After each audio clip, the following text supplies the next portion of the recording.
And only once, though, I get a chance to see you perform live. I was at the Nassau Coliseum in 1992. I got to see you go up against Nails in the main event.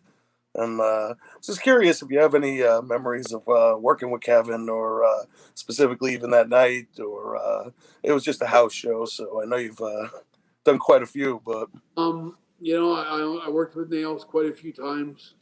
He was pretty limited. He's a big, strong guy, very easygoing. Like I always like he would do anything. He was very cooperative and all that, but he was still really green. In those days, I mean, I think he was always pretty green, and so I mean, I don't know that we always did okay. Like I always tried my best for him.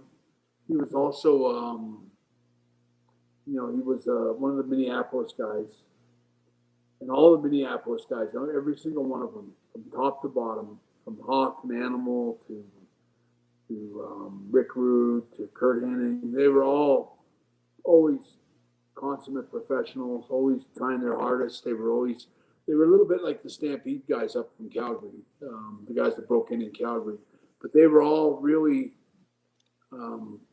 dedicated to the match. Like they wanted to have the best match on the card every night. They always give 100%. And a lot of guys, Brady Boone was they were all such great guys. I have nothing but great things to say about all of them. Barry Darsow was another one. All the Minneapolis guys were such great wrestlers, and always trying their hardest, and always giving you everything they could give you, and never complaining. Always they were just a great group of guys. I don't know if it was that time period or the wrestling that they watched growing up, the AWA wrestlers like Vern Gagne. Vern put on a pretty tight show. Like his wrestlers from Nick Bockwinkel and all the guys that came up through AWA, they were all put on a pretty good show every week. And I always think of Kurt Hennig when they were kids watching wrestling. They watched pretty good wrestling. So when they became teenagers and became adults, they were pretty good wrestlers and always kind of had a pretty good understanding of how it worked and what would make a match better.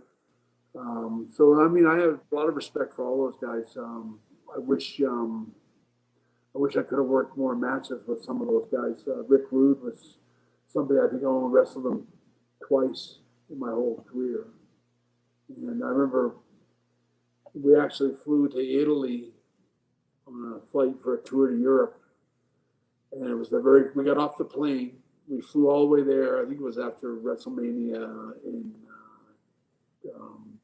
Chicago or something anyway. But I remember I flew all the way there and they picked us up and they drove us straight to the arena for the show. We didn't get to a hotel or anything. I remember going, it's impossible to have a match, like a good match, with no sleep. Like, we gotta lie down. Give me a lie down for a couple hours at least. But we went straight off the bus, straight to the venue, straight to the arena, and you're up. I remember I was on second or third match, and I remember I was against Rick Rude. And Rick was so excited. I remember he's like, first chance I ever had a chance to work with you, and he was so excited. And I remember I was like, Rick, I'm so tired. We're just going to do the bare minimum in this match. I just want to get down on this lie flat in my bed.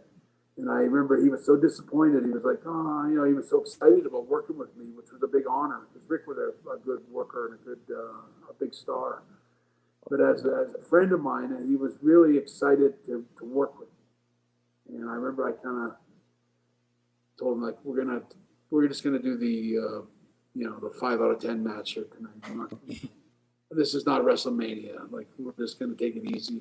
And I remember we had a good match and all that. But I know that Rick wanted to go in there and tear the house down with me, and I never got a chance. I don't think to ever work with him again. And it's one of those things I kind of regret today that we didn't have more chances together.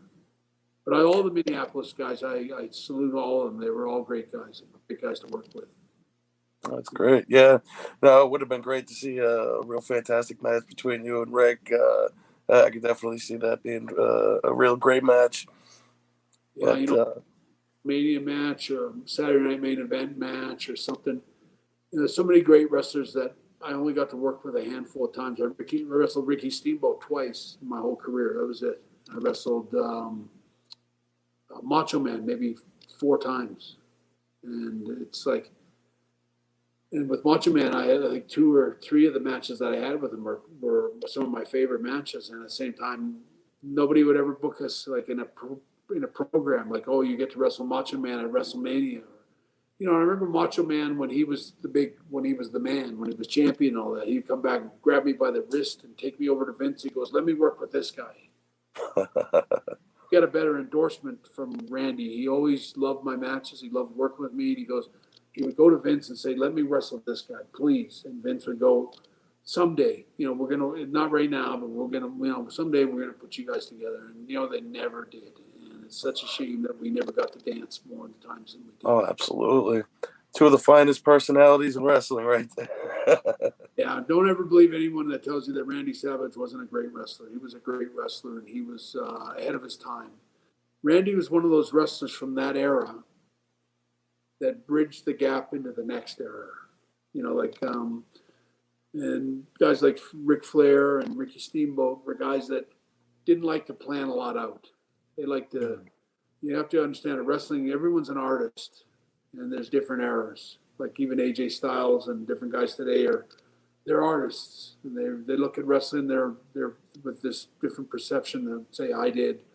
But going back to that day, the old days, guys like Cowboy Bob Orton and Ricky Steamboat and Randy and Ric Flair, and they were guys that you don't tell them what to do. Harley Race, all these great wrestlers, they figure it out live on the fly, and they're in the ring and they call the match and they tell you every step and they make it up as they go along, which is great. That's how it worked in those days. So like when I was wrestling Harley Race, he'd have me in a headlock or I'd have him in a headlock and he would tell me what we're doing next. And it's like, that's what we're doing next.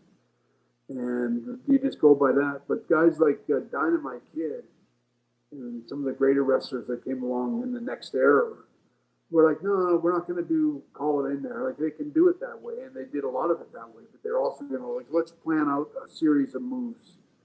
Like we're going to do this, this, this, and this, and they kind of plan it out in the dressing room. And that's what I think happened was the guys like the Bulldogs when they were in WWF and in the 80s there.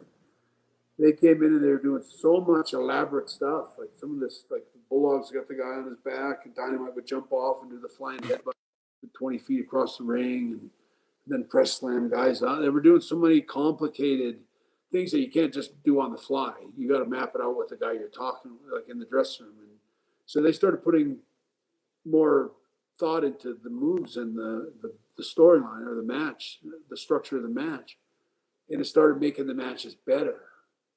And I remember Macho Man going, like he was from that old school, but he would come up to me and Dynamite when we were talking in the dressing room and go, I want to work like you guys do. And Randy was a guy that wanted to do a lot of stuff. Bring it forward. Ricky Steamboat and Macho Man worked. Ricky, I think Macho Man wrote down about 50 or 100 ideas of what they were going to do. And all these, and Ricky was like, I don't work like that. I got to make it up on the fly. I can't memorize all these moves one after another. That's no disrespect to Ricky or any of those guys. It was just how they wrestled. And that's what they did to be great wrestlers.